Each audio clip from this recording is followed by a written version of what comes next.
باغ جنت کے ہیں بہرے، مدح خانے اہل بیت، تم کو مژدہ نار کا اے دشمنان اہل بیت۔ الحمدللہ رب العالمین والصلاة والسلام علی سید المرسلین، اما بعد فاعوذ باللہ من الشیطان الرجیم، بسم اللہ الرحمن الرحیم۔ الصلاة والسلام علیکہ یا رسول اللہ وعلی آلکہ واصحابکہ یا حبیب اللہ، الصلاة والسلام علیکہ یا نبی اللہ وعلی آلکہ واصحابکہ یا نور اللہ۔ میٹھے میٹھے اسلامی بھائیوں اور مدنی چینل کے ناظرین، الحمدللہ عز و جل آج ایک ایسا سلسلہ لے کر آئے ہیں جس میں ہم سب کی معلومات میں بھی اضافہ ہونا ہے، اہل بیت کی محبت میں بھی اضافہ ہونا ہے۔ ہم نے بہت کچھ سیکھنا بھی ہے اور اس سے سبق بھی لینا ہے۔ یہ دو پروگرامز ہوں گے اور دو قسطوں پر مشتمل ہوں گے، جس کا نام ہے کربلا سے پہلے اور کربلا کے بعد۔ پہلے پروگرام میں ہم کربلا سے پہلے کے واقعات، کربلا کے دن کیا ہوا اس وقت تک جانیں گے، اور اگلے پروگرام میں کربلا کے بعد کیا ہوا۔ کربلا سے پہلے اہل بیت اطہار اور سبحان اللہ اہل بیت اطہار کے دو چمکتے ہوئے ستارے حسنین کریمین کے بارے میں جانیں گے۔ کربلا کا واقعہ کیوں ہوا، اس کے ریزنز کیا تھے، اور پھر وہاں جانے کے بعد جو معاملات ہوئے وہ کچھ آج ڈسکس کریں گے۔ اور جب کربلا کا واقعہ کمپلیٹ ہو گیا، اس کے بعد اس کے جو کانسیکوینسز ہوئے، اس کے بعد جو یوں سمجھے کہ معاشرے پر اثرات ہوئے، اور پھر ان ظالموں کا کیا بنا، ان لالچیوں کا کیا بنا، ان ظلم کرنے والوں اور عقل کے اندھوں کا کیا بنا، وہ انشاءاللہ کل جو پروگرام آپ دیکھیں گے، جس کا نام ہوگا، جس کا ٹاپک ہوگا کربلا کے بعد۔ کربلا ایک ایسا واقعہ ہے، ہر سال اس واقعے کو ہم ڈسکس کرتے ہیں، اس بارے میں سنتے ہیں، مگر یہ ہمارے ایمانوں کو جلا بخشتا ہے۔ ہمیں بہت کچھ سیکھنے کو ملتا ہے کہ اس قدر عظیم مرتبے والے، اتنے بڑے مقام رکھنے والوں نے کیسا کامیاب صبر کا مظاہرہ کیا، کتنے بڑے امتحان سے وہ گزارے گئے۔ اور یہ رہتی دنیا کے لیے ایک میسج ہے کہ اللہ والوں کو آزمایا جاتا ہے، نیک بندوں پر بھی تکالیف آتی ہیں، تو ہمیں تکالیف سے گھبرانا نہیں چاہیے، امتحانوں سے منہ موڑنا نہیں چاہیے، اور قربانی دینے سے دریغ نہیں کرنا چاہیے۔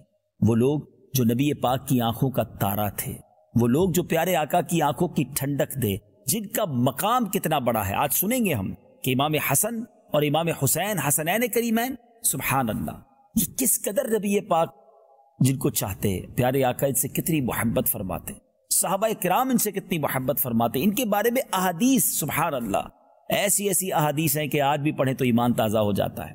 لیکن اس کے باوجود امام حسن بھی شہید ہوئے، امام حسین بھی شہید ہوئے، اور یہ شہادت کے پیچھے ہم سب کے لیے میسج کیا ہے، انشاءاللہ آج ہم نے وہ سننا ہے۔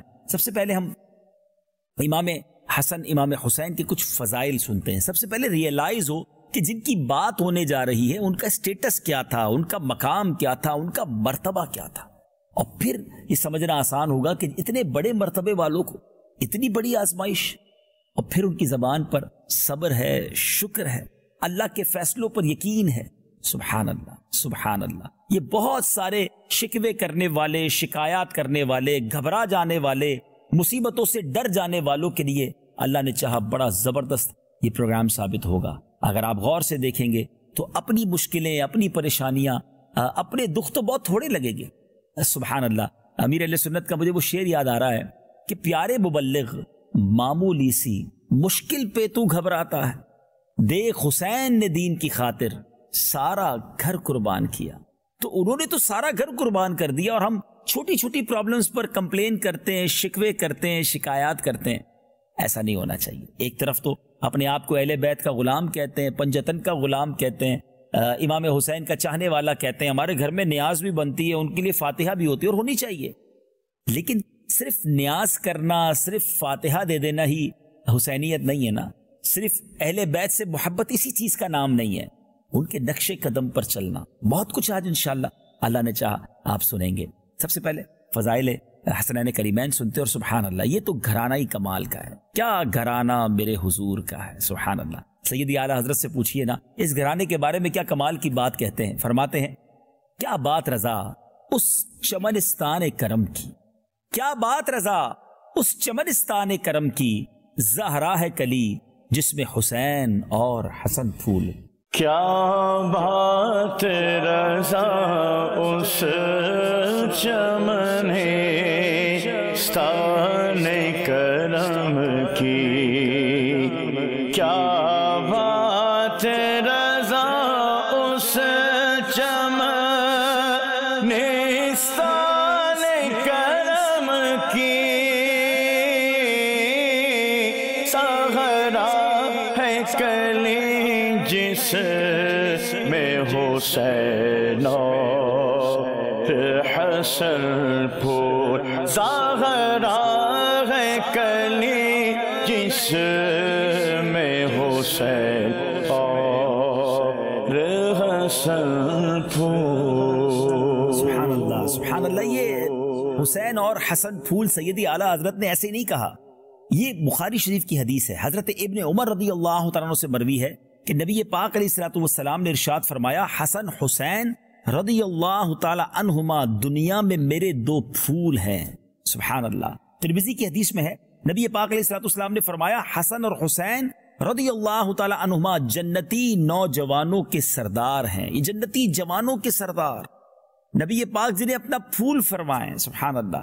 ابن سعد نے عبداللہ ابن زبیر رضی اللہ تعالیٰ عنہ سے روایت کی کہ پیارے آقا علیہ الصلوۃ والسلام کے اہل بیت میں پیارے آقا علیہ الصلوۃ والسلام کے ساتھ سب سے زیادہ مشابہ اور نبی پاک کو سب سے پیارے امام حسن رضی اللہ تعالیٰ عنہ تھے۔ وہ کہتے ہیں میں نے دیکھا کہ پیارے آقا علیہ الصلوۃ والسلام سجدے میں ہوتے اور یہ والا شان صاحبزادے آپ علیہ الصلوۃ والسلام کی گردن مبارک یا پشت مبارک پر بیٹھ جاتے، تو جب تک یہ اتر نہ جاتے پیارے آقا علیہ الصلوۃ والسلام اپنا سر مبارک نہ اٹھاتے۔ میں نے دیکھا کہ نبی پاک علیہ الصلوۃ والسلام رکوع میں ہوتے تو ان کے لیے اپنے قدمین کو اتنا کشادہ کر دیتے کہ یہ اس کے درمیان سے نکل جاتے۔ سبحان اللہ۔ پیارے آقا سے چہرے میں مشابہ، نبی پاک کی شکل مبارک سے، جس کو آپ کہیے کہ نبی پاک کے ہم شکل کے جو قریب تھے، حضرت امام حسن رضی اللہ تعالیٰ۔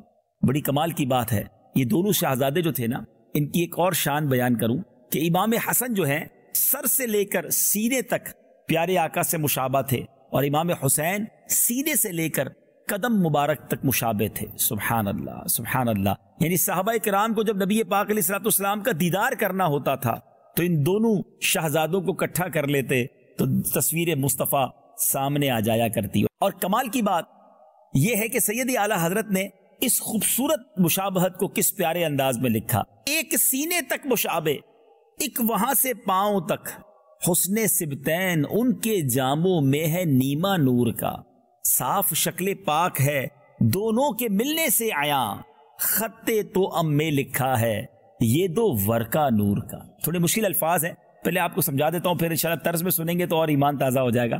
آپ لکھتے ہیں کہ جب یہ دونوں ملتے ہیں نا، پہلے لکھتے ہیں ایک سینے تک مشابہ، یعنی سر سے لے کر سینے تک امام حسن، اور دوسرے ایک یہاں سے پاؤں تک امام حسین رضی اللہ تعالیٰ عنہ۔ وفا فرماتے ہیں ایک سینے تک مشابہ، ایک وہاں سے پاؤں تک، حسن سبتین ان کے جاموں میں ہے نیما نور کا۔ سبتین کہتے ہیں حسنین کریمین کو، کہ ان دونوں کے ملنے سے نور کا جامہ نبی پاک علیہ الصلوۃ والسلام کا سراپا سامنے آ جاتا ہے۔ پھر آگے فرماتے ہیں، اور یہ بڑی پیاری بات کی، فرماتے ہیں کہ صاف شکل پاک ہے دونوں کے ملنے سے آیا، جب دونوں ملتے ہیں تو پورا سراپا مصطفیٰ صلی اللہ تعالی علیہ وسلم سامنے آ جاتا ہے۔ لیکن کیا شاندار مثال دی ہے، فرماتے خطے تو ام میں لکھا ہے۔ خطے تو ام یہ کیا ہے؟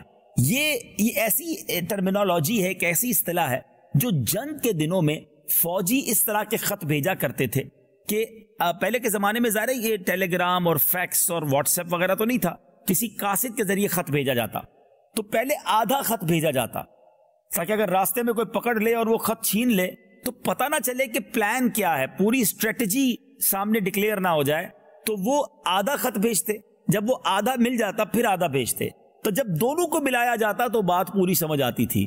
اللہ اکبر۔ آپ لکھتے ہیں کہ جب دونوں کو ملاتے ہیں نا، سبحان اللہ، صاف شکل پاک ہے دونوں کے ملنے سے عیاں، خطے تو ام میں لکھا ہے یہ دو ورقہ نور کا، یہ دونوں ورق نور کے ہیں، جب ملتے ہیں تو نبی پاک کا سراپا سامنے آ جاتا ہے۔ سبحان اللہ۔ ایسی مبارک ہستیاں ہیں حسنین کریمین، اللہ ان کے صدقے ہماری مغفرت فرمائے۔ اب ذرا اشعار کو طرز میں سنیے تو ایمان تازہ ہو جائے گا۔ ایک سینے تک مشابہ ایک وہاں سے پاؤں تک، ایک سینے تک مشابہ، ایک وہاں سے پاؤں تک حسن صبتین ان کے جاموں میں ہے نیبانو رکا، حسن صبتین ان کے جاموں میں ہے نیبانو رکا، صاف شکل پاک ہے دونوں کے ملنے سے، صاف شکل پاک ہے دونوں کے ملنے سے، خط تو میں لکھا ہے یہ دو ورقہ نور کا، خط تو میں لکھا ہے یہ دو ورقہ نور کا۔ سبحان اللہ۔ امام حسن رضی اللہ تعالیٰ عنہ کی بات ہو رہی تھی تو آپ کے کمالات اتنے ہیں ناظرین، ایک سلسلہ اور اتنی بزرگ ہستیوں کی بات تو سمجھنے بس برکت ہی ملنی ہے انشاءاللہ۔ برکت تو خیر تھوڑے ذکر میں بھی مل جاتی ہے، لیکن بہت بڑے نام ہیں، ان کے ذکر خیر کے لیے تو ہم کئی دن تک بولتے رہیں تو الفاظ ختم ہو جائیں گے۔ امام حسن کی شان میں ایک اور بات بتاؤں کہ امام حسن نے 25 بار حج پیدل کیے، پیدل حج کو آئے مدینہ منورہ سے مکہ کے لیے، اور آپ کی تواضع اور اخلاص اور ادب کا یہ حال ہوتا کہ آپ پیدل حج کو بھی آتے، رکعت بھی طاری ہوتی اور غریبوں کے ساتھ بھی بیٹھ جایا کرتے، غریبوں کے ساتھ ان کی دعوت کیا کرتے۔ سبحان اللہ۔ آپ کا کلام اتنا شیریں تھا کہ جب آپ گفتگو فرماتے تھے تو لوگ کہتے کہ یہ بولتے رہیں، یہی کلام کرتے رہیں، ان کا کلام ختم نہ ہو۔ اتنا بڑا مقام ہے مگر سافٹ سپوکن تھے، بہت کمال کا کلام کرتے، نرمی تھی، شفقت تھی، مہربانی تھی، سخاوت تھی، اور سخاوت کا عالم تو یہ تھا کہ 2 بار اپنا کل مال اور 3 مرتبہ نصف مال 50% مال اللہ کی راہ میں آپ نے خرچ کیا۔ اللہ اکبر۔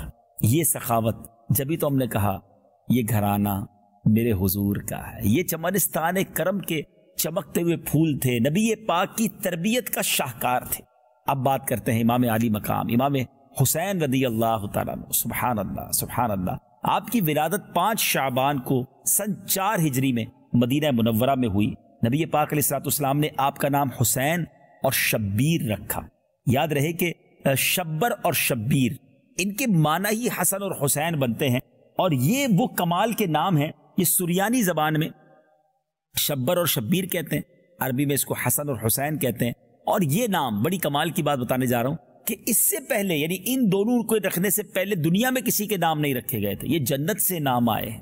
سبحان اللہ۔ جبریل امین نبی پاک کی بارگاہ میں یہ نام لے کر آئے۔ آپ کی کنیت ابو عبداللہ، لقب سبط رسول اور ریحانۃ الرسول، اور آپ کے برادر معظم کو کی طرح آپ کو بھی جنتی جوانوں کا سردار کہا گیا۔ سبحان اللہ۔ نبی پاک نے کیا خوب دونوں شہزادوں سے محبت کا اظہار کرتے ہوئے فرمایا، جس نے ان دونوں سے محبت کی اس نے مجھ سے محبت کی، اور جس نے ان سے عداوت کی یعنی ان سے دشمنی کی اس نے مجھ سے دشمنی کی۔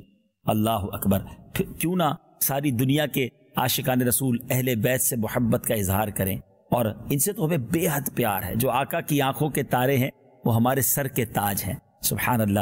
وہ شاعر کہتے ہیں نا کہ میں تو پنجتن کا غلام ہوں، مجھے عشق ہے تو حسین سے۔ میں تو پنجتن کا غلام ہوں، میں تو پنجتن کا غلام ہوں، میں مرید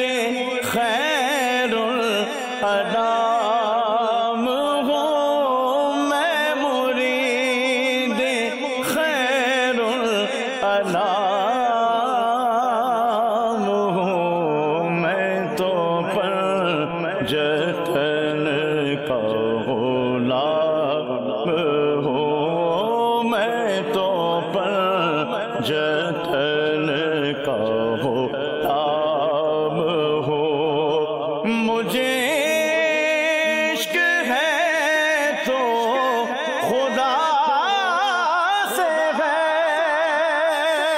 مجھے عشق ہے تو رسول سے، مجھے عشق ہے تو علی سے ہے، مجھے عشق ہے تو حسن سے ہے، مجھے عشق ہے تو حسین سے، میرے منہ سے آئے مہک صدا، جو میں نام لوں تیرا جھوم کے، میں تو پنجتن کا غلام ہوں، میں تو پنجتن کا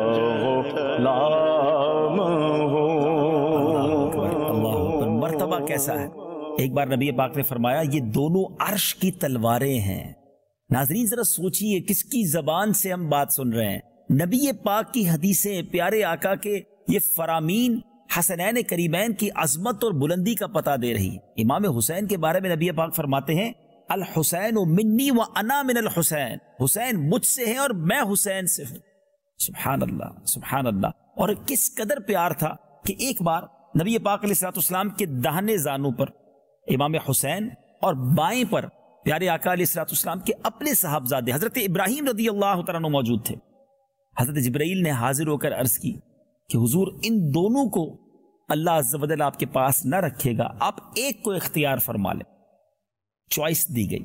نبی پاک علیہ السلام نے امام حسین کی جدائی گوارا نہ فرمائی، یعنی نبی پاک علیہ السلام کا امام حسین سے پیار دیکھیں، یعنی حکمت یہ تھی کہ اگر ابراہیم چلے جائیں گے پیارے آقا کے قلب اقدس کو صدمہ ہوگا، مگر اگر حسین جائیں گے تو بی بی فاطمہ کو بھی دکھ ہوگا، مولا علی کو بھی دکھ ہوگا، نبی پاک کے بھی قلب اقدس پر یقیناً غم کی کیفیت ہوگی۔ اب کیا ہوا؟ نبی پاک نے امام حسین کو گویا اپنے پاس رکھنا قبول فرمایا، ان کی جدائی گوارا نہ فرمائی۔ 3 دن کے بعد حضرت ابراہیم رضی اللہ تعالیٰ عنہ کا انتقال ہو گیا۔ اس واقعے کے بعد جب حاضر ہوتے تو نبی پاک علیہ السلام امام حسین کو بوسہ دیتے اور فرماتے ایسے کو مرحبا جس پر میں نے اپنا بیٹا قربان کیا۔ اللہ اکبر، ریئلائز کیجئے، احساس کیجئے کتنی محبت تھی نبی پاک علیہ السلام کو اپنے نواسے سے۔ یہ تمام باتیں کرنے کا مقصد یہ ہے کہ اتنی کلوز اٹیچمنٹ، اتنا پیار، اتنا بڑا مرتبہ، مگر اس کے بعد اللہ کی رضا پر یہ خاندان راضی کیسا تھا؟ کیا میرے آقا علیہ السلام مولا علی اور بی بی فاطمہ کو یہ معلوم تھا کہ امام حسین نے بڑے ہو کر کربلا کے میدان میں شہید ہونا ہے؟ جی ہاں، یہ سب کو معلوم تھا۔ کمال کی بات تو یہ ہے کہ بچپن ہی سے معلوم تھا کہ امام حسین کو کربلا کے میدان میں بے دردی کے ساتھ شہید کیا جائے گا۔ اور یہ میں ایسے ہی نہیں کہہ رہا، آئیے میں آپ کو چند روایتیں سناؤں تاکہ یہ عجب بات آپ کو معلوم ہو جائے کہ یہ جوانی میں ایک نارمل اچانک انسیڈنٹ نہیں ہوا تھا، یہ اچانک کوئی واقعہ نہیں ہوا، یہ کوئی حادثاتی واقعہ نہیں ہے۔ پریپیئر تھے، تیار تھے، آگاہ تھے کہ یہ ہونے والا ہے۔ اور یہ کیسے آگاہ تھے؟ آئیے سنتے ہیں۔ کئی حدیثوں میں ہے کہ پیارے آقا علیہ السلام ام المومنین حضرت ام سلمہ رضی اللہ تعالی عنہا کے کاشانے میں جلوہ فرما تھے۔ ایک فرشتہ جو پہلے کبھی حاضر نہ ہوا تھا اللہ تعالیٰ سے حاضری کی اجازت لے کر نبی پاک کی بارگاہ میں حاضر ہوا، اور پیارے آقا علیہ السلام نے ام المومنین سے ارشاد فرمایا کہ دروازے کی نگہبانی رکھو، کوئی آنے نہ پائے۔ اتنے میں سیدنا امام حسین دروازہ کھول کر حاضر خدمت ہوئے اور پیارے آقا کی گود میں بیٹھ گئے۔ پیارے آقا علیہ السلام پیار فرمانے لگے۔ فرشتے نے عرض کی حضور آپ انہیں چاہتے ہیں؟ فرمایا ہاں۔ عرض کی وہ وقت قریب آتا ہے کہ حضور آپ کی امت ان کو شہید کرے گی، اور حضور چاہیں تو میں آپ کو وہ زمین بھی دکھا دوں جہاں یہ شہید کیے جائیں گے، پھر سرخ مٹی، اور ایک روایت کے مطابق اس میں سے کچھ کنکر حاضر کیے گئے۔ پیارے آقا نے اس مٹی کو یا ان کنکروں کو سونگ کر فرمایا ریح کرب و بلا، یعنی بے چینی اور بلا کی بو آتی ہے۔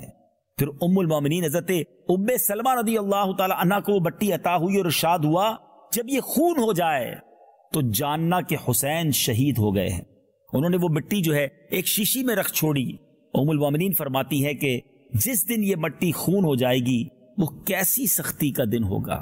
اللہ اکبر، گود میں امام حسین ہیں اور میرے آقا کو معلوم ہے، بتا دیا گیا ہے کہ یہ شہید بھی ہوں گے، اور کربلا کی مٹی بھی دکھا دی گئی۔ صرف پیارے آقا کو نہیں، مولا علی کو بھی پتا تھا۔ امیر المومنین حضرت مولا علی کرم اللہ تعالی وجہ الکریم کو صفین کی طرف جاتے ہوئے زمین کربلا کے قریب سے جب گزرے تو آپ نے پوچھا اس جگہ کا نام کیا ہے؟ تو لوگوں نے بتایا کربلا۔ آپ رونے لگے۔ مولا علی کرم اللہ تعالی وجہ الکریم اتنا روئے کہ زمین آنسوؤں سے تر ہو گئی۔ پھر فرمایا میں نبی پاک علیہ الصلوۃ والسلام کی خدمت میں حاضر ہوا، حضور کو روتا پایا، میں نے سبب دریافت کیا کہ حضور آپ کیوں آنسو بہا رہے ہیں؟ میرے آقا نے فرمایا ابھی جبرائیل کہہ گئے ہیں کہ میرا بیٹا حسین فرات کے کنارے کربلا میں قتل کیا جائے گا۔ پھر جبرائیل نے وہاں کی مٹی مجھے سنگائی، مجھ سے ضبط نہ ہو سکا اور آنکھیں بہہ نکلی۔ میرے آقا کو بھی پتا تھا، مولا علی کو بھی معلوم تھا۔ اللہ اکبر۔ اب ذرا غور کیجئے ناظرین، ماں کو پتا ہے، باپ کو پتا ہے، نانا کو پتا ہے، اور یہ گھرانہ وہ ہے جن کی دعائیں رد نہیں کی جاتی۔ میرے آقا ہاتھ اٹھائیں، سبحان اللہ، یہ دعا عرش تک پہنچتی ہے۔ سیدی اعلیٰ حضرت فرماتے ہیں نا، اجابت کا صحرا، عنایت کا جوڑا، دلہن بن کے نکلی دعائے محمد صلی اللہ علیہ وسلم۔ میرے آقا تو وہ ہیں جب دعا فرمائے تو بارش برس جائے، دعا فرمائے تو بارش رک جائے، نبی پاک کی دعا سے بگڑوں کے کام بن جائیں۔ لیکن کبھی نبی پاک نے اللہ کی بارگاہ میں یہ دعا کی کہ یا اللہ امام حسین میرے نواسے کو اس مشکل سے بچا لینا، یہ کربلا کے میدان میں شہید نہ کیے جائیں، ان پر یہ آزمائش نہ آئے۔ کبھی مولا علی نے درخواست کی نبی پاک کی بارگاہ میں کہ حضور آپ حسین سے اتنی محبت کرتے ہیں، اللہ کی بارگاہ میں دعا کر دیجئے کہ میرے جگر کے ٹکڑے پر یہ تکلیف نہ آئے۔ کبھی بی بی فاطمہ یہ عرض کر دیتی، ماں تو ماں ہوتی ہے نا، کہ بابا جان حسین آپ کی اور میرے جگر کا ٹکڑا ہے، اللہ سے دعا کر دیں کہ حسین پر یہ آزمائش نہ آئے۔ اللہ اکبر۔ یہ غور کیجئے، یہ کیسا گھرانہ تھا کہ جو اپنے بچے کو پال پوس کر جوان کر رہا ہے اس امتحان کے لیے جو ہونے والا ہے، جس کے بارے میں انہیں معلوم ہے۔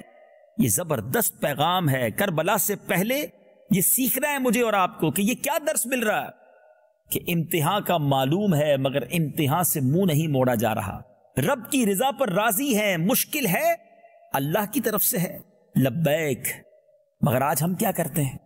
مشکل آ جائے، جس رب نے بہت ساری آسانیاں دی ہیں، وہ ساری آسانیاں، ساری مہربانیاں بھول کر شکوے ہیں، شکایات ہیں، کمپلین ہے۔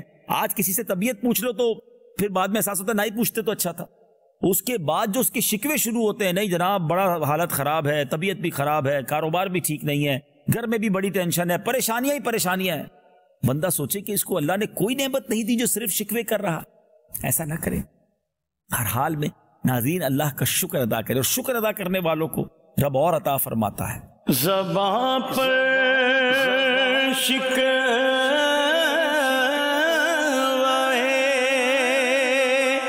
رنجو علم لایا نہیں کرتے، زباں پہ شکوے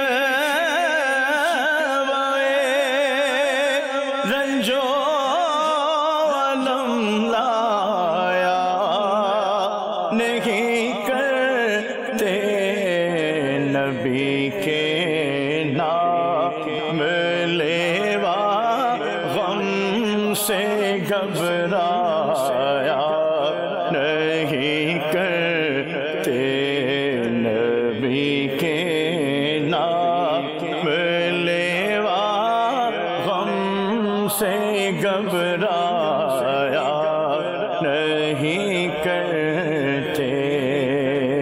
تو اس پہ سوچنا ہے ہم نے۔ بعض لوگ سمجھتے ہیں کہ میں ہی دکھی ہوں، ایسا نہیں ہے۔ کون ہے زمانے میں، پوری دنیا میں کون ہے جو کہے کہ مجھے کوئی غم نہیں ہے؟ سب کے ساتھ کچھ نہ کچھ مسائل ہوتے ہیں. زندگی کی گاڑی مشکلات اور پریشانیوں کے پہیوں پر ہی چلتی ہے. تو یہ تو لائف کا حصہ ہے. اگر آپ کے ساتھ کوئی مشکل آ رہی ہے، پریشانی آ رہی تو صبر کیجئے نا. قرآن میں رب کیا فرماتا ہے؟ ان اللہ مع الصابرین، اللہ صابروں کے ساتھ ہے. کربلا والوں سے محبت کا اظہار بھی ہے، اہل بیت کی غلامی کا دعویٰ بھی ہے، اور صبر نام کی کوئی چیز ہی نہیں ہے. اللہ کی طرف سے آزمائش آئے تو شکوے ہیں، شکایات ہیں. یہ کیسی غلامی ہے اہل بیت کی؟ انہوں نے تو اتنی بڑی مشکل کو کس طرح فیس کیا اور کس طرح پریپیئر ہوئے، تیار ہوئے. اللہ اکبر. حالانکہ قرآن میں بہت پہلے قرآن مجید میں یہ اعلان موجود ہے، وَلَنَبْلُوَنَّكُمْ بِشَيْءٍ مِّنَ الْخَوْفِ وَالْجُوعِ وَنَقْصٍ مِّنَ الْأَمْوَالِ وَالْأَنفُسِ وَالثَّمَرَاتِ. یعنی قرآن کہہ رہا ہے من قریب تمہیں آزمائیں گے. کن چیزوں سے؟ بھوک سے، مالوں کی کمی سے، پھلوں کی کمی سے، جانوں میں پرابلم آئے گی، بیماریاں آئیں گی. یہ آنا ہے، زندگی کا حصہ ہے. کبھی کے دن بڑے ہوتے ہیں ناظرین، کبھی کی راتیں بڑی ہوتی ہیں، کبھی سکھ کے دن ہوتے ہیں، کبھی آزمائش بھی آ جاتی ہے. مگر جو اللہ کے نیک بندے ہوتے ہیں وہ ہر حال میں اللہ کا شکر ادا کرتے ہیں، صبر کرتے ہیں. پھر آگے کیا قرآن فرماتا ہے؟ وَبَشِّرِ الصَّابِرِينَ. جو صبر کرنے والے ہیں ان کے لیے خوشخبری ہے. وہ کون لوگ ہیں؟ جب ان پر مصیبت آتی ہے، الذین اذا اصابتہم مصیبہ قالوا انا للہ وانا الیہ راجعون. جب ان پر مصیبت آتی ہے تو وہ کہتے ہیں ہم اللہ ہی کا مال ہے، اللہ ہی کی طرف لوٹ جانا ہے. اللہ کرے کہ ہم قرآن کے اس میسج کو سمجھیں. زندگی بغیر مشکل کے نہیں گزرے گی. پریپیئر ہو جائیں، تیار ہو جائیں. آج اگر آپ بالکل صحت مند ہیں، ساری زندگی کوئی صحت مند نہیں رہتا. کبھی کبھی بیماری آ جاتی ہے، کوئی بات نہیں. کبھی کاروبار بڑا اچھا جا رہا ہے، کبھی ڈاؤن فال آ جاتا ہے، کبھی گھر میں پرابلم ہو جاتی ہے، کبھی جان میں پرابلم ہو جاتی ہے. تو کوئی بات نہیں، یہ زندگی کا حصہ ہے. اور یہی بعض اوقات ہمارا ایگزام لیا جاتا ہے کہ بندہ صبر کر رہا ہے یا ناشکری کر رہا ہے، بے صبری کر رہا ہے، شکوے کر رہا ہے. یہی تو امتحان ہے. جو اس میں کامیاب ہوتا ہے پھر اس کے درجے بلند ہوتے ہیں، پھر اللہ اسے اور عطا فرماتا ہے. سبحان اللہ. یہ امام حسین کی سیرت، کربلا والوں کا انداز، یہ زبردست میسج ساری امت کو دیتا ہے کہ صبر کیجئے، آزمائش کے لیے تیار رہیے. اور پھر سبحان اللہ انہوں نے جو قربانی دی ہے، میں اور آپ تو ان کے قدموں کی دھول کے برابر نہیں ہے نا. اتنا بڑا مرتبہ، یعنی نبی پاک جن کو اپنے کاندھوں پر سواری کروائیں. سبحان اللہ. امام حسین کی سیرت کا ایک اور پہلو بتاؤں. یہ وہ ہستی ہیں جنہوں نے زندگی میں پہلی خوراک، ہم کہتے ہیں نا بچہ پیدا ہو تو گٹی دی جاتی ہے، اور اچھی بات ہے کسی بزرگ کے ذریعے گٹی دلوائی جائے، کسی نیک آدمی کی گٹی کہتے ہیں ان کے منہ سے لگا کر، چاہے وہ کھجور ہو یا شہد، اور پھر چھوٹے بچے کو لگایا جائے. امام حسین وہ ہیں کہ جن کی گٹی میں نبی پاک علیہ الصلوۃ والسلام نے اپنی مبارک زبان دی تھی. پہلی چیز جو امام حسین کے جسم اقدس میں گئی ہے، پیارے آقا کا لعاب دہن ہے. پہلی آواز جو امام حسین نے سنی ہے، نبی پاک نے کان میں اذان دی ہے. رسول اللہ نے اللہ کا نام سنایا امام حسین کو. نبی پاک اذان دے رہے اور کیا فرما رہے ہوں گے؟ کیا اذان دی ہوگی؟ اللہ اکبر، اللہ اکبر. کیا ہستی ہے امام حسین. اور اب مدینہ چھٹتا ہے. جس کی پیدائشی مدینے میں ہوئی ہو وہ مدینہ چھٹ رہا ہے ان سے. آپ مدینہ چھوڑ کر پہلے مکہ پاک گئے. مدینے سے کیوں نکلے؟ مدینے سے کتنی محبت ہوگی. نانا جان کا مزار وہاں ہے. آج ایک عاشق رسول جب مدینہ چھوڑتا ہے، مدینے جانے کے لیے روتا ہے پہلے، اور جب وہاں سے نکلتا ہے تو کہتے نا شاعر، ایسا لگا کہ روح بدن سے نکل گئی. مدینہ چھوڑنا ہے. طیبہ سے لوٹنا کسی عاشق سے پوچھئے، طیبہ سے لوٹنا کسی عاشق سے پوچھئے، ایسا لگا کہ روح بدن سے نکل گئی. طیبہ سے لوٹنا کسی عاشق سے پوچھئے، طیبہ سے لوٹنا کسی عاشق سے پوچھئے، ایسا لگے کہ روح بدن سے نکل گئی،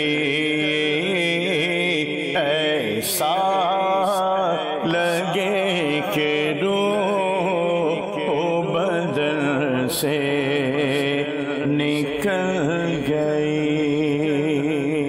ناظرین، 55 سال کی عمر ہے، 55 ایئرز سے کچھ مہینے زیادہ، امام حسین مدینہ چھوڑ رہے ہیں، آہو فغاں ہے، نانا جان کے دربار میں التجائیں ہیں کہ حضور یہ کیفیت ہو گئی ہے۔ مدینہ شریف میں یزیدیوں کا ایسا زور تھا کہ امام حسین نے بہتر جانا کہ اپنے اہل خانہ کے ساتھ مکے آ جائیں۔ اب کوفہ کی طرف سے امام حسین کو عرضیاں پیش کی جا رہی ہیں، لیٹر لکھے جا رہے ہیں کہ حضور یہاں بھی یزید اور ان کے ٹولے کا ایک ظلم و جفا کا بازار گرم ہے اور ہم اس کی بیعت نہیں کرنا چاہتے، ہم آپ کی بیعت کرنا چاہتے ہیں، آپ ہمارے پاس آ جائیں اور ہم آپ کے ہاتھ پر بیعت کرنا چاہتے ہیں، آپ آ کر ہماری رہنمائی کیجئے۔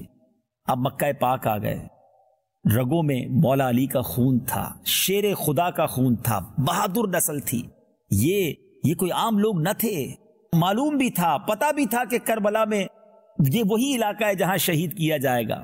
صحابہ کرام نے بہت روکا امام حسین کو کہ کوفہ والوں کی بے وفائی بڑی مشہور ہے، آپ وہاں نہ جائیں، وہاں آپ کے ساتھ ظلم کیا جائے گا۔ مگر امام حسین سبحان اللہ، آپ کا یہ ذہن تھا دین متین پھیلانے کا کہ کل بروز قیامت اگر کوفہ کے لوگ اللہ کی بارگاہ میں کھڑے ہو گئے کہ ہم تو امام کو لیٹر لکھ کر، خطوط لکھ کر بلاتے رہے، مگر امام آتے تو ہم ان کے ہاتھ پر بیعت کر لیتے۔ سبحان اللہ، امام حسین نے اب اس سچویشن کو جاننے کے لیے حضرت مسلم بن عقیل کو روانہ کیا کہ آپ جائیں اور بتائیں کہ کوفہ میں کیا حالات ہیں۔ حضرت مسلم بن عقیل کوفہ پہنچے اور وہاں لوگ جوک در جوک بڑی تعداد میں آپ کے ہاتھ پر بیعت کرنے لگے۔ آپ نے دیکھا معاملہ بڑا زبردست ہے اور ایوری بڈی از ریڈی، یہاں تو لوگ امام حسین کے نغمے گنگنا رہے ہیں اور ان کی بیعت کرنے کے لیے بےتاب ہیں۔ تو حضرت مسلم بن عقیل نے امام حسین کو خط لکھ دیا کہ حضور آپ آ جائیں۔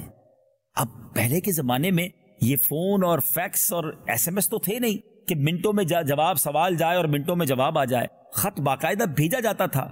ادھر جو خط لکھا گیا، خط لے کر قاصد جو ہے وہ مدینے کی طرف، مکے کی طرف روانہ ہوتا ہے اور پیچھے حضرت مسلم بن عقیل کے اوپر ظلم و ستم کی آندھیاں بہائی جاتی ہے۔ ابن زیاد کی طرف سے یزید کے آرڈر پر بتایا جاتا ہے کہ بڑا زبردست ظلم ہوا اور حضرت مسلم بن عقیل کو اس طرح قید کیا گیا کہ وہ سارے لوگ جو آپ کے آگے پیچھے گھوم رہے تھے اور آپ کے ہاتھ پر بیعت کر چکے تھے، ایک موقع پر تو ایسا بھی ہوا ناظرین کہ حضرت مسلم بن عقیل نے سینکڑوں لوگوں کی نماز شروع کی اور جب آخر میں سلام پھیرا تو پیچھے ایک بھی مقتدی نہیں تھا۔ کوفہ کی جامع مسجد میں ایک امام ہے مگر پیچھے ساری صفیں غائب ہے۔ کوفہ والوں نے ایسی بے وفائی کی کہ آپ تنہا رہ گئے، آپ کو بھی شہید کر دیا گیا، آپ کے بچوں کو بھی شہید کر دیا گیا۔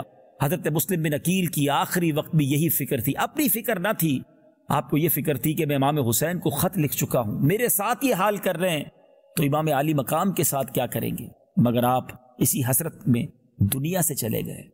اب ناظرین 2 ذوالحجہ، آپ ذرا سوچئے کہ ذوالحجہ کی 2 تاریخ یا 3 تاریخ یا پہلا عشرہ یہ وہ ہوتا ہے کہ پوری دنیا سے لوگ حج کرنے آتے ہیں، مگر امام حسین ان دنوں میں مکہ چھوڑ کر کوفہ کے لیے روانہ ہوتے ہیں۔ صحابہ کرام نے بہت عرض کی کہ حضور آپ نہ جائیے، آپ کوفہ والوں کے پاس نہ جائیے، وہ بے وفا ہیں اور وہاں آپ کا تلواروں سے استقبال ہوگا۔ مگر وہ کہتے ہیں نا کہ ہوتا وہی ہے جو منظور خدا ہوتا ہے، چونکہ یہ واقعہ ہونا تھا۔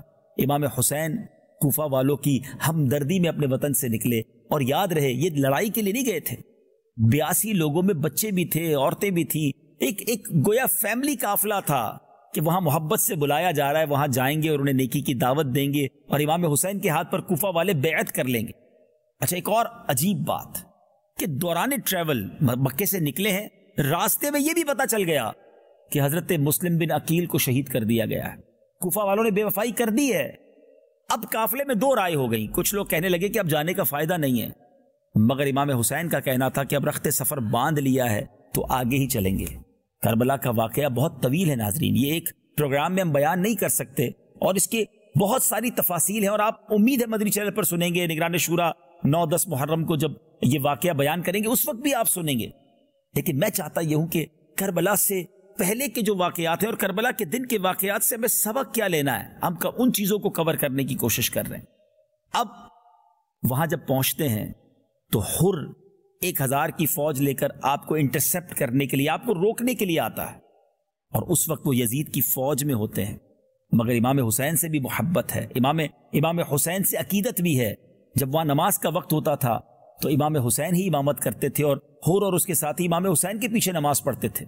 مگر جب ابن زیاد کو یہ پتا چلا تو اب 22,000 کا لشکر بھیج دیا گیا ناظرین یہ تاریخ کی کیسی لڑائی تھی کہ 82 فیملی ممبرز ہیں جن میں بچے اور عورتیں بھی ہیں جو لڑائی کے لیے نہیں آئے ہیں، اور ان کے مقابلے کے لیے 22,000 کا لشکر. یعنی گویا یزیدی بھی جانتے تھے کہ یہ علی کا خون ہے، یہ شیر خدا کی اولاد ہیں، یہ چند لوگوں سے کنٹرول نہیں ہو سکیں گے. 22,000 کا لشکر بھیجا گیا، پانی بند کیا گیا، بھوکا پیاسا کر دیا گیا، بچوں کو تکلیف میں ڈال دیا گیا، اور پھر اسی تکلیف، اسی پیاس، اسی جس کو آپ کہیں بھوک کے عالم میں 10 محرم کا دن آ گیا.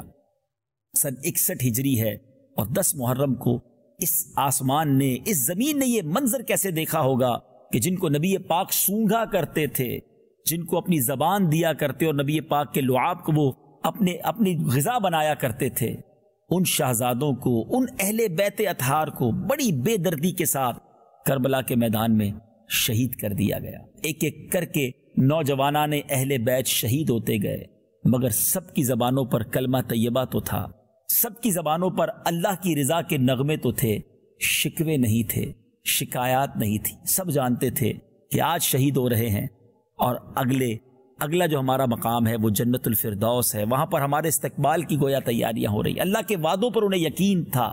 ایک ایک کر کے شہید ہو گئے، اور پھر امام حسین کی باری آئی، اور امام حسین نے کربلا کی دھرتی پر، کربلا کے میدان میں جو ایک تاریخی خطبہ دیا، اس کے میں چند الفاظ آپ کو سناتا ہوں. مگر وہ کہتے ہیں نا کہ لالچ اندھا کر دیتی ہے. وہاں یزیدیوں کو جو لالچ دی گئی تھی کہ اگر یہ امام حسین کو معاذ اللہ شہید کر دیں گے یا اس لشکر کو ہرا دیں گے تو انہیں فلاں ملک کی سربراہی، فلاں شہر کی گورنری اور اتنے ہیرے جواہرات دیے جائیں گے.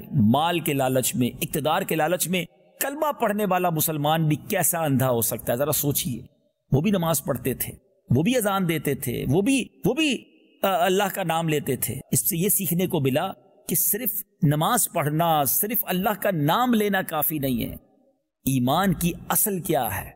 اللہ کے حبیب سے کتنی محبت ہے، اور نبی پاک کی آل اور ان سے اٹیچ چیزوں سے آپ کو کتنی محبت ہے. تو یہاں یہ بات ثابت ہوتی ہے کہ آج بھی اگر کوئی کلمہ پڑھتا ہے یا بعض اوقات ایک بہت بڑا لشکر اس کے ساتھ ہے تو ضروری نہیں وہ حق پر ہو. 22,000 کے سامنے 82 اللہ والے تھے. 22,000 بھی نماز پڑھتے تھے، مگر یہاں 82 کی جو جماعت تھی نا، یہ ایمان والے تھے، یہ اللہ کے پسندیدہ بندے تھے. اچھا، حضرت حور کا جو وہ واپس آنا تھا، سبحان اللہ، یعنی وہ ان کا ڈیسیشن کیا تھا کہ وہ یزیدیوں کے ساتھ تھے، مگر ان کا دل ایسا لرز رہا تھا کہ یہ ہم کیا کرنے جا رہے ہیں. اور سبحان اللہ وہ نعرہ لگاتے ہوئے حضرت امام حسین کے قدموں میں آئے اور پھر ان کی طرف سے لڑتے ہوئے شہید ہو گئے. جبھی تو شاعر کہتے ہیں کہ بعض اوقات انسان ایک ایسا ڈیسیشن لے لیتا ہے، فیصلہ کر لیتا ہے کہ مجھے جہنم کے راستے سے نکل کر جنت کے راستے پر جانا ہے. زندگی میں ہمارے بھی ایسے موقع آتے ہیں، دل کہہ رہا ہوتا ہے میں غلط کر رہا ہوں، دل بتا رہا ہوتا ہے کہ یہ رانگ وے ہے، مگر انسان لالچ میں آ کر، نفس و شیطان کی شرارتوں میں آ کر اپنے اس کام کو گویا بھول جاتا ہے کہ میں کیا غلطی کر رہا ہوں، اور اسی پر ڈٹا رہتا ہے. اچھے لوگ وہ ہیں، عقل مند وہ ہیں، نصیب والے وہ ہیں جو فیصلہ کرتے ہیں کہ نہیں، مجھے جہنم کے راستے پر نہیں، اللہ کی نافرمانی کے راستے پر نہیں، مجھے اللہ کے فرما برداروں والے راستے پر چل کر جنت میں جانا ہے. وہ کہتے تھے حضرت حر نے کیا کیا تھا؟ یہ نعرہ حر کا تھا جس وقت فوج شام سے نکلا کہ دیکھو یوں نکلتے ہیں جہنم سے خدا والے. یہ نعرہ حر کا تھا جس وقت فوج شام سے نکلا، یہ نعرہ حر کا تھا جس وقت فوج شام سے نکلا کہ دیکھو یوں نکلتے ہیں جہنم سے خدا والے، کہ دیکھو یوں نکلتے ہیں جہنم سے خدا والے. ہزاروں میں 72 تن تھے تسلیم و رضا والے، حقیقت میں خدا ان کا تھا اور یہ تھے خدا والے. امام حسین نے 10 محرم الحرام کو کربلا کے میدان میں کیا خطبہ دیا. کئی دنوں سے بھوکے ہیں، پیاسے ہیں، نکاہت کا عالم ہے، آپ کے سامنے آپ کے گھر والے شہید ہوئے، تکلیف کا عالم دیکھیں، مگر وہاں بھی اتمام حجت ہے، وہاں بھی نیکی کی دعوت ہے، وہاں بھی لوگوں کو گناہوں سے بچانا ہے. اللہ اکبر، یہ کیسا جذبہ تھا. امام علی مقام فرماتے ہیں خون ناحق حرام اور غضب الہی کا موجب ہے، یعنی غضب الہی لانے والا ہے. میں تمہیں آگاہ کرتا ہوں کہ تم اس گناہ میں مبتلا نہ ہو میں نے کسی کو قتل نہیں کیا ہے، کسی کا گھر نہیں جلایا، کسی پر حملہ آور نہیں ہوا۔ اگر تم اپنے شہر میں میرا آنا نہیں چاہتے ہو تو مجھے واپس جانے دو، میں تم سے کسی چیز کا طلبگار نہیں، تمہارے در پہ آزار نہیں، تم کیوں میری جان کے در پہ ہو، اور تم کس طرح میرے خون کے الزام سے بری ہو سکتے ہو؟ روز محشر تمہارے پاس میرے خون کا کیا جواب ہوگا؟ اپنا انجام سوچو، اپنی عاقبت پر نظر ڈالو، پھر یہ بھی سمجھو کہ میں کون ہوں۔ میں بارگاہ رسالت کا، نبی پاک کے دربار کا چشم نظر ہوں، نور نظر ہوں۔ میرے والد کون ہیں؟ میں بارگاہ رسالت میں کس چشم کرم کا منظور نظر ہوں؟ سوچو تو صحیح، میرے والد کون ہیں؟ میری والدہ کس کی لخت جگر ہیں؟ میں انہی بطول زہرا کا نور دیدہ ہوں جن کے پل صراط پر گزرتے وقت عرش سے ندا دی جائے گی کہ اے اہل محشر اپنی آنکھوں کو جھکا دو، اپنے سر کو جھکاؤ، کہ خاتون جنت پل صراط سے 70,000 حوروں کو رکاب سعادت میں لے کر گزرنے والی ہیں۔ میں وہی ہوں جس کی محبت کو نبی پاک علیہ الصلوۃ والسلام نے اپنی محبت فرمایا ہے۔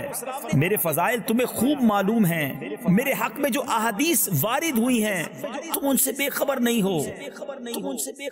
اب ذرا غور کیجئے، ایسا خطبہ ہو ایمان والوں کی تو دل لرز جائے نا۔ آج بھی جب امیجن کرتے ہیں، تصور کرتے ہیں کہ چاروں طرف تلوار لیے لوگ کھڑے ہوں گے اور نبی پاک کا یہ نواسہ اکیلا ان کے درمیان کھڑے ہو کر جب یہ خطبہ دے رہا ہوگا، اگر دل میں ذرا سا ایمان ہوتا، ذرا سی محبت رسول ہوتی، ذرا سا جس کو آپ کہیے کہ اللہ کا خوف ہوتا، تو کیسے لڑائی لڑتے؟ یہ تلواریں گر جاتی، لوگ ادب سے ہاتھ جوڑ کر آ جاتے۔ مگر جواب کیا دیا گیا ان ظالموں کی طرف سے؟ ہمیں تمہارے فضائل معلوم ہیں، مگر اس وقت مسئلہ زیر بحث نہیں ہے، یہ مسئلہ زیر بحث نہیں ہے، آپ جنگ کے لیے کسی کو میدان میں بھیجیے اور اپنی گفتگو ختم فرمائیے۔ حضرت امام نے پھر فرمایا، میں تمام حجتیں ختم کرنا چاہتا ہوں تاکہ اس جنگ کو دفع کرنے کی تدابیر میں میری طرف سے کوئی تدبیر نہ رہ جائے، اور جب تم مجبور کرتے ہو تو مجبوری اور ناچاری میں مجھ کو تلوار اٹھانا ہی پڑے گی۔ اور اس کے بعد کیا ہوا؟ اس کے بعد ناظرین زبردست گھمسان کا رن ہوا۔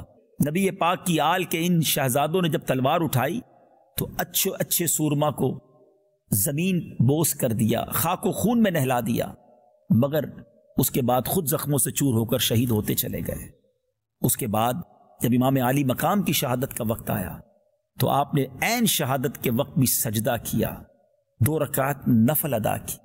ذرا غور کیجئے، یہ امام حسین کربلا کے میدان میں سجدہ کر کر مجھے اور آپ کو کیا پیغام دے رہے ہیں؟ پوری دنیا میں جو مجھے ناظرین سن رہے ہیں، یقیناً آپ کو امام حسین سے محبت ہے، خاندان نبوت سے محبت ہے، اہل بیت سے محبت ہے، کربلا والوں سے محبت ہے، مگر امام حسین کا یہ پیغام یاد رکھیے کہ آپ نے آخری وقت کربلا کے میدان میں سجدہ کر کے اپنے سارے چاہنے والوں کو قیامت تک کے لیے یہ میسج دے دیا کہ نماز کسی صورت میں معاف نہیں ہے۔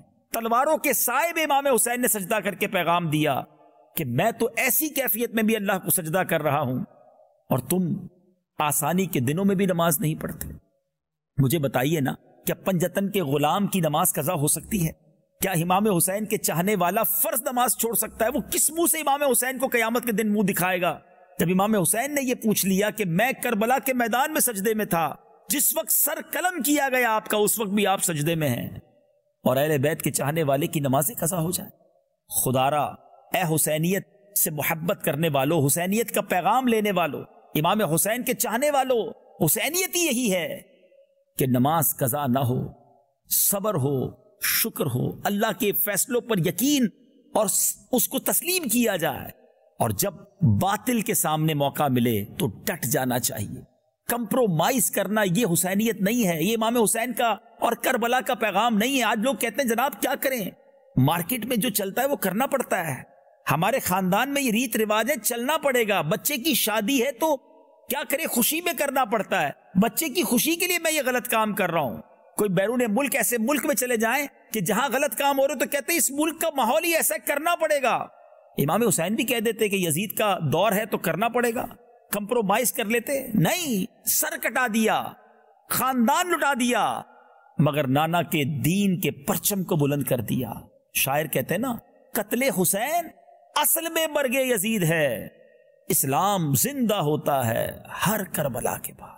آپ نے یہ قربانی دی ہم سب کے لیے تھی کہ کل کو یہ نہ کہے کہ جناب جب نواسہ نبی بھی کمپرومائز کر سکتے ہیں تو پھر ہم تو گناہگار لوگ ہیں، ہم بھی کمپرومائز کر لیں۔ ارے اتنا بڑا مرتبہ ہونے کے باوجود آپ نے کمپرومائز نہیں کیا، آپ نے سر نہیں جھکایا باطل کے آگے۔ اور آج ہم چھوٹی چھوٹی باتوں پر کمپرومائز کر لیتے ہیں، اپنا دین بیچ دیتے ہیں، اپنے نبی کی محبت کو بیچ دیتے ہیں، اپنے مذہب اور اسلامی تعلیمات کو بھول جاتے ہیں۔ غور کیجئے، کربلا کا میدان مجھے اور آپ کو یہ پیغام دے رہا ہے کہ ہمیں جہاں جہاں موقع ملے گا ہمیں اپنے دین کو اپنانا ہے، سنتوں کو اپنانا ہے۔ لوگوں کی شرم میں ہم نبی پاک کے طریقے کو چھوڑ دیں گے؟ لوگ کیا کہیں گے یہ سوچ کر ہم اہل بیت کے طریقے کو چھوڑ دیں گے؟ ذرا غور کیجئے۔ آپ کو پتہ ہے یہ جو 10 محرم کو واقعہ ہوا، اس سے پہلے والی رات کیسے گزری تھی؟ امام حسین اور ان کے قافلے والوں نے وہ رات تلاوت میں، آہوزاری میں اور دعاؤں میں گزاری، مناجات میں گزاری، اور یزیدیوں نے وہ رات ناچ گانے، رنگ رلیاں منانے، شراب پینے اور رقص و سرور میں گزاری۔ بڑا سمپل میسج ہے کربلا کے میدان کا کہ راتیں تلاوت میں گزارنے والے، راتیں دعاؤں میں گزارنے والے، عشاء پڑھ کر سونے والے، صبح اٹھ کر فجر پڑھنے والے، وہی تو امام حسین اور ان کے قافلے کے نقش قدم والے ہیں نا۔ اور راتوں کو رقص و سرور کی محفل جب مچانے والے، شرابیں پینے والے، ناچ گانے کرنے والے، بے حیائی کرنے والے، اپنے آپ سے پوچھیں کہ کیا یہ امام حسین اور ان کے قافلے کا طریقہ ہے؟ یہ تو یزیدیوں کا طریقہ ہے۔ میں کس کے طریقے پر زندگی گزاروں کہ ان کے ساتھ حشر ہو؟ بتائیے نا ناظرین، آپ کیا چاہتے ہیں؟ یقیناً ہر مسلمان یہ چاہتا ہے کہ قیامت کے دن امام حسین اور کربلا والوں کے ساتھ ہمارا حشر ہو اور ان کے پیچھے پیچھے، ان کے نانا جان کے پیچھے پیچھے ہم جنت میں جائیں۔ یزیدیوں سے تو ہمارا کبھی باپ پالا نہ پڑے، لیکن ساری زندگی جو یزیدیوں کے طریقے پر گزار رہے ہیں، وہ سوچے کہ وہ قیامت کے دن اہل بیت کو، امام حسین کو، کربلا والوں کو کیا منہ دکھائیں گے؟ تو آج یہ پیغام لیجئے، خدا را یہ پیغام لیجئے۔ محرم کا مہینہ ہے اور یہ اسلامی سال کا بھی پہلا مہینہ ہے۔ زندگی کو بدلیے، اللہ کرے کہ اس سال یہ واقعہ کربلا، امام حسین کا تذکرہ ہماری زندگی میں ایک زبردست چینج لے آئے کہ بس بہت ہو گیا، یزیدیوں کے طریقے پر زندگی نہیں گزارنی ہے، میں اہل بیت کا غلام ہوں، نبی پاک کا غلام ہوں، انشاءاللہ ان کے بتائے ہوئے طریقے پر زندگی گزارنی ہے۔ اب کیسے نماز قضا ہو؟ انشاءاللہ جب آپ اگلا پروگرام دیکھیں گے کربلا کے بعد، تو اس میں ہم آپ کو یہ بھی بتائیں گے کہ امام حسین کا سر انور وہ نیزے پر بھی قرآن پڑھ رہا تھا، اور پنجتن کا غلام کہلانے والے کو قرآن ہی پڑھنا نہ ہے۔ ذرا سوچئے نا، یہ کیسی غلامی ہے؟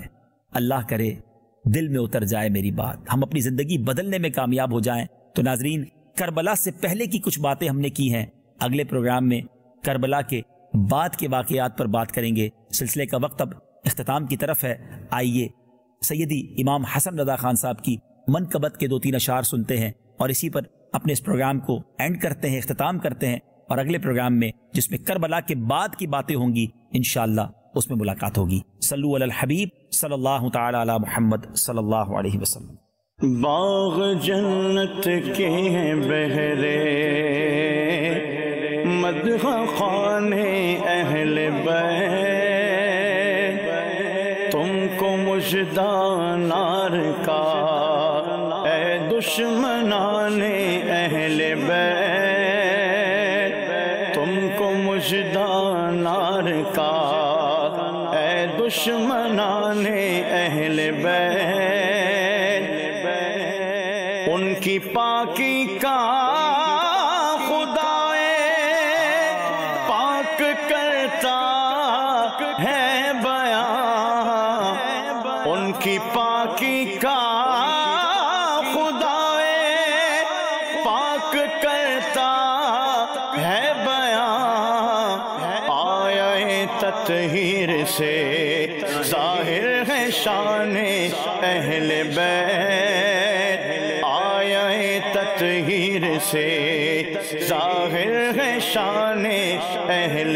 بیت، ان کے گھر میں بے اجازت جبرائیل آتے نہیں، ان کے گھر میں بے اجازت جبرائیل آتے نہیں، قدر والے جانتے ہیں قدر شان اہل بیت، بدر والے جانتے ہیں قدر و شان اہل بیت، رزم کا میدان بنا ہے جلوہ گاہ حسن و عشق، رزم کا میدان بنا ہے جلوہ گاہ حسن و عشق، کربلا میں ہو رہا ہے امتحان اہل بیت، کربلا میں ہو رہا ہے امتحان اہل بیت، گھر لٹانا جان دینا کوئی تجھ سے سیکھ جائے، گھر لٹانا جان دینا کوئی تجھ سے سیکھ جائے، جان عالم ہو فدا اے خاندان اہل بیت، جان عالم ہو فدا اے خاندان اہل بیت، اپنا سودا بیچ کر بازار سونا کر گئے، اپنا سودا بیچ کر بازار سونا کر گئے، کون سی بستی بسائی تاجران اہل بیت، کون سی بستی بسائی تاجران اہل بیت، تم کو مژدہ نار کا اے دشمنان اہل بیت، باغ جنت کے ہیں بہرے مدح خوان اہل بیت، تم کو مژدہ نار کا اے دشمنان